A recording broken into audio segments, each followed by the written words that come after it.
আমরা দুইটা অ্যাপস খুলছি জাতীয়ভাবে, ইনশাআল্লাহ আপনারা পেয়ে যাবেন। একটা চাঁদাবাজদেরকে চিহ্নিত করার জন্য, আপনিও বুঝবেন না, চাঁদাবাজও বুঝবে না, কিন্তু সব রেকর্ড হয়ে যাবে এবং তার কমপ্লেনটা যথাস্থানে চলে যাবে। এইখানে কারো পরিচয় নিয়ে কোনো সমস্যা নাই, বিষয়টা একেবারেই অটোমেটাইজড, ভয়ের কোনো কারণ নাই। আর ভয় যদি থাকেও সেই ভয়কে আমরা জয় করব ইনশাআল্লাহ। 2 নম্বর অ্যাপস হচ্ছে আপনার এলাকার সমস্যার কথা। এটা আপনি অ্যাপস আপলোড করে আপনি পৌঁছে দিতে পারবেন, কারো দুয়ারে গিয়ে আপনাকে ঘুরতে হবে না ইনশাআল্লাহ।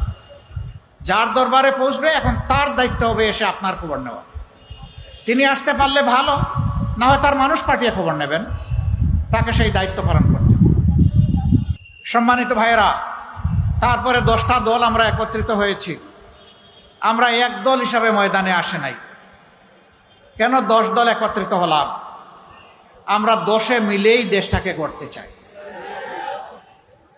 এমনকি নির্বাচনে আমরা বিভিন্ন পক্ষ এখন প্রতিদ্বন্দ্বিতা করছি। সবার প্রতি অনুরোধ, যুক্তির মাধ্যমে, শান্তিপূর্ণ কর্মসূচির মাধ্যমে আপনি ভোটারদের কাছে যান, কিন্তু কেউ কোথায় গায়ের জোর দেখানোর চেষ্টা করবেন না। আজকের জমানা বড় সতর্ক, আপনার ঘরের ডিভাইসও আপনার বিরুদ্ধে সাক্ষী হয়ে যাবে, আপনি জানতেও পারবেন না।